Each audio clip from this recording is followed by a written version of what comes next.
السلام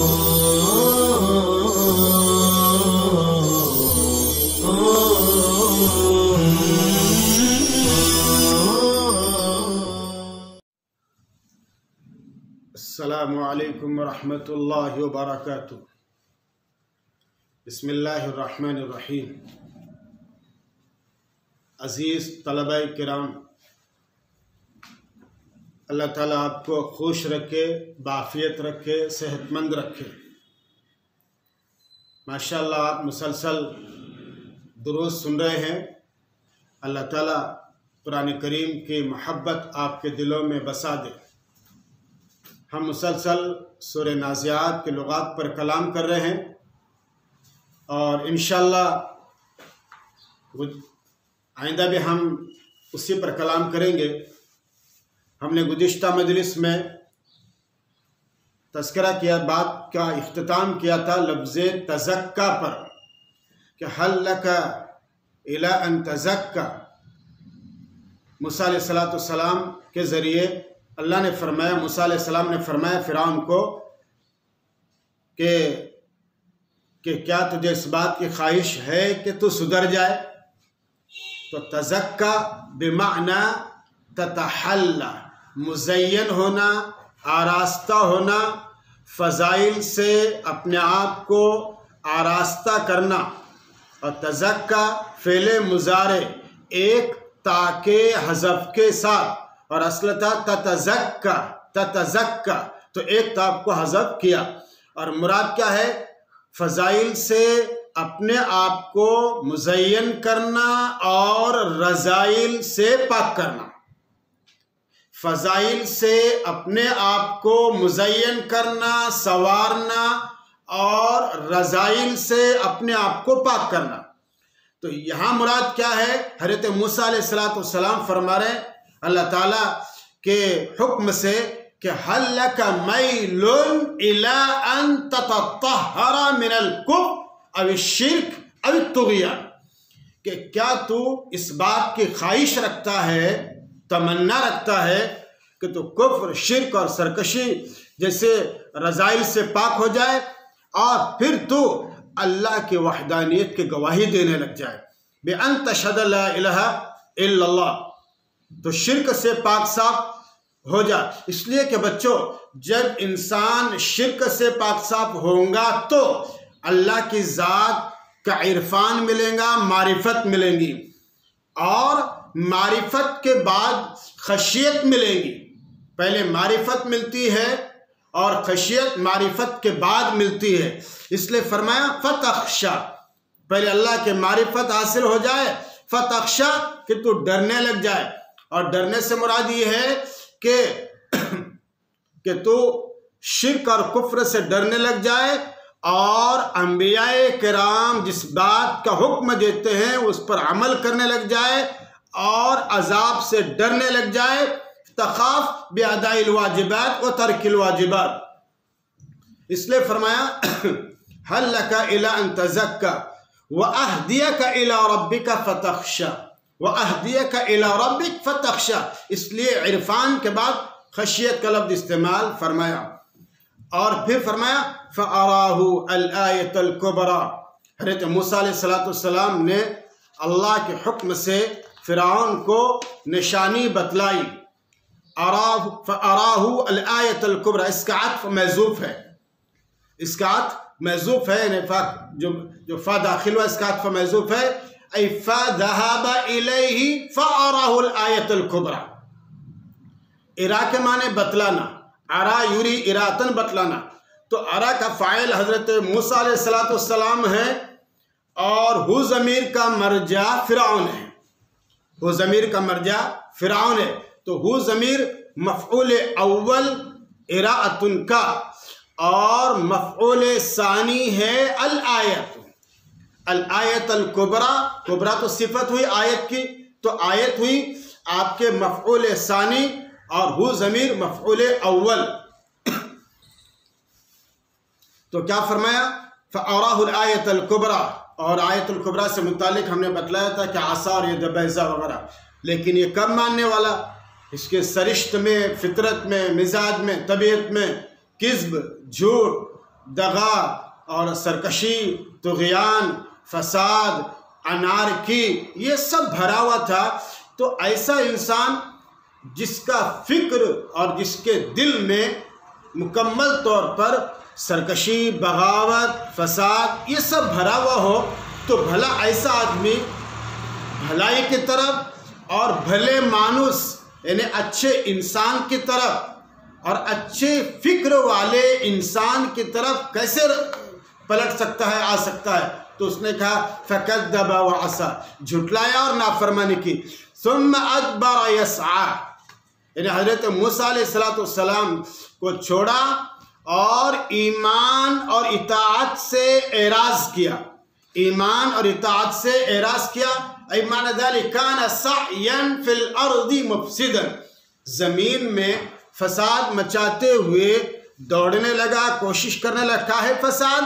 حضرت موسیٰ علیہ السلام کو نعوذ باللہ زیر کرنے کے لیے، فی ابطال امر موسیٰ، موسیٰ علیہ السلام کے معاملے کو زیر کرنے کے لیے پوری انتھک کوشش کرنے لگا، اور پھر اپنے حواری مواری اور اپنے ہم نواؤں کو بلانے لگا۔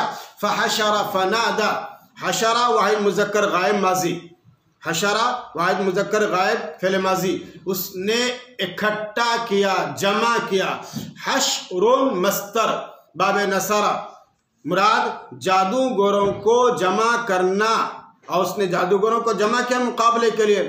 حضرت موسیٰ علیہ السلام جب اس سے کہا کہ رب ارسلنی الیک، رب ارسلنی الیک لاہدیک، کہ اللہ نے مجھے تیری طرف بھیجا ہے تاکہ میں تیری صحیح رہنمائی کروں، گائیڈنگ کروں اور تجھے صحیح ہدایت کا راستہ بتلاؤں۔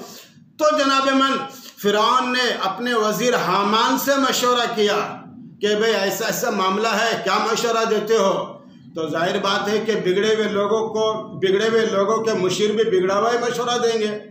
جی، جیسا وزیر ویسے اس کے ماتحتی، جیسا بادشاہ اس کے ویسے رعایا، یا جیسی رعایا ویسے بادشاہ۔ تو انسان اگر اچھے سلجھے ہوئے فکر کا ہوگا تو اپنے ارد گرد سلجھے ہوئے فکر افراد کو رکھے گا۔ انسان اگر بگڑی ہوئی فکر کا رہے گا تو اپنے ارد گرد بگڑی ہوئی فکر کو ہی رکھے گا، بگڑے ہوئے افکار والوں کو ہی رکھے گا۔ تو ظاہر بات ہے کہ حامان کیا خیر کا مشورہ دینے والا تھا، اس کو بھلائی کا مشورہ دینے والا تھا۔ حامان نے کہا اتصیر عبدا بعدما كنت ربا، اتصیر عبدا بعدما كنت ربا۔ ارے کیسی بات کر رہے ہیں آپ؟ موسیٰ کی بات مان لیں گے آپ؟ ہاں، آپ ایک غلام کی بات مان لیں گے جبکہ آپ خود ایک پاور میں ہیں، آپ رب ہیں، پاور میں ہیں، اور اس کے بعد کیسے مان لیں گے؟ اس پر فرعون نے تمام لوگوں کو جمع کیا اور اعلان کیا کہ تمام بتوں اور مورتیوں کے مقابلے میں، تمام بتوں اور مورتیوں کے مقابلے میں میں خود سب سے بڑا ہوں، انا ربکم الاعلی، میں خود سب سے بڑا ہوں۔ تو پھر اللہ تعالیٰ کو اس کی زبان سے یہ کلام، یہ بےہودانہ کلام اچھا نہیں لگا، اس لیے کہ ربوبیت، اقتائیت، مالکیت، حاکمیت سب کچھ اللہ کے لیے زیبا ہے، اللہ کی ذات کے لیے زیبا ہے۔ توحید، ربوبیت ایک ایسا معاملہ ہے، ایسا عقیدہ ہے کہ ہم اللہ کی ذات کے علاوہ کسی کے لیے بھی پسند نہیں کرتے، نہ برداشت کرتے ہیں۔ تو اس نے یہ کہا تو پھر اللہ کی ذات کو غصہ آیا، اور اللہ نے فَأَخَذَهُ اللَّهُ نَكَالَ الْآخِرَةِ وَالْأُولَى، نکال ایسا عذاب جو باعث عبرت ہو۔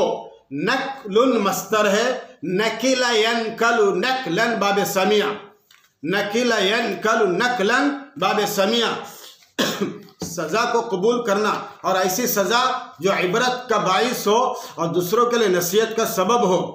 اخذہ اللہ، اللہ نے اس کو، فرعون کو پکڑا۔ کیسے پکڑا؟ بالغرق، پانی میں ڈبو کر۔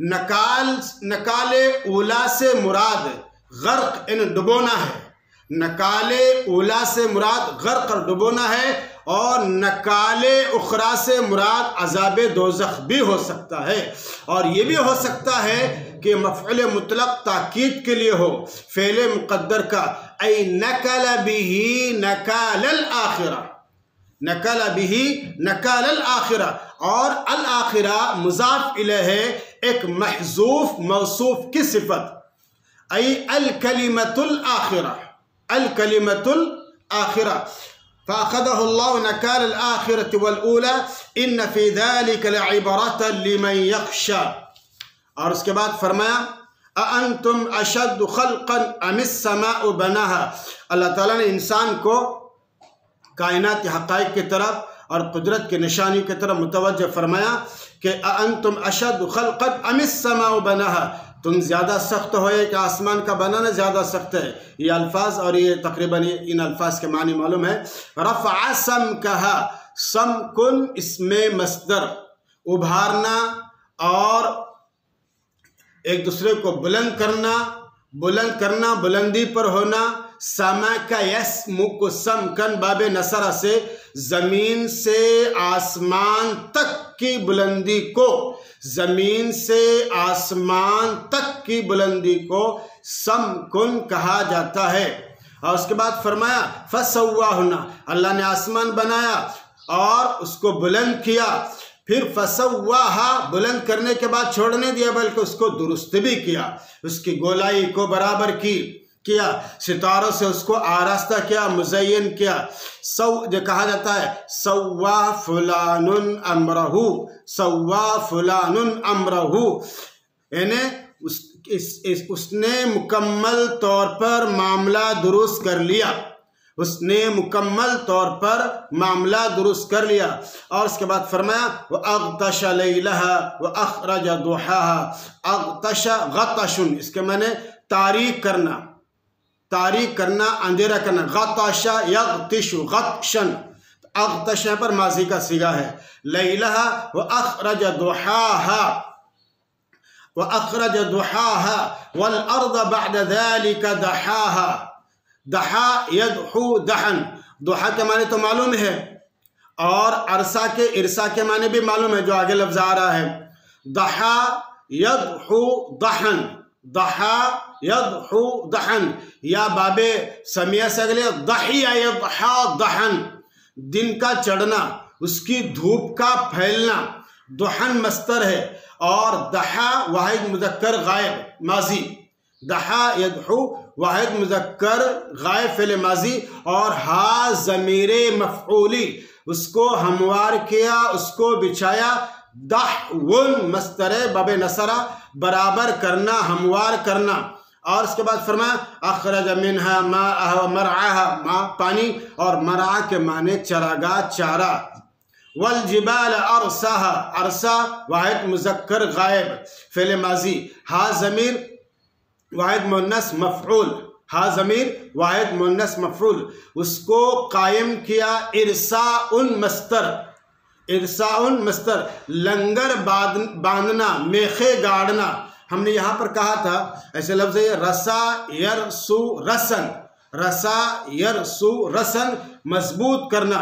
ہم نے کہا تھا یہاں پر ہم بتائیں گے ترجمہ کیوں کیے، جیسے کشتی کنارے پر لگتی ہے اور ملاح فوری طور پر اتر کر لنگر ڈالتا ہے تاکہ کشتی کو قرار آ جائے، تو اس کیفیت میں مسافرین جو ہے فوری طور پر جلدی کشتی سے باہر نکلتے ہیں خشکی کی طرف آنے کے لیے، اور کشتی سے نکلتے ہوئے تیزی کرتے ہیں۔ ایسے ہی کل قیامت کے دن جب اللہ قیامت برپا کریں گے تو یہ اپنی قبروں سے تیزی سے نکل پڑیں گے اور اس کی طرف جائیں گے۔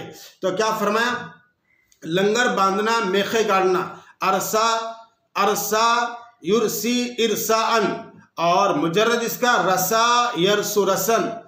تو والجبال ارساہا، اور پہاڑے جس کو اللہ تعالیٰ نے گاڑا، کیوں اس کے میخے گاڑا اللہ تعالیٰ نے؟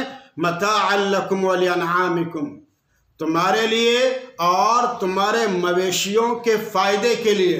اور پھر فرمایا فَإِذَا جَاءَتِ الطَّامَّةُ الْكُبْرَى، فَإِذَا جَاءَتِ الطَّامَّةُ الْكُبْرَى، طامتن بڑی آفت، بڑی مشکل، بڑا ہنگامہ، طمن اس کا مجرد جس کے معنی کسی چیز کا اتنا زیادہ بڑا ہونا، کسی چیز کا اتنا زیادہ بڑا ہو جانا کہ وہ چھا جائے، غالب آ جائے۔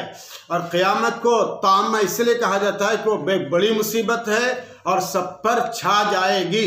اور کل قیامت کے دن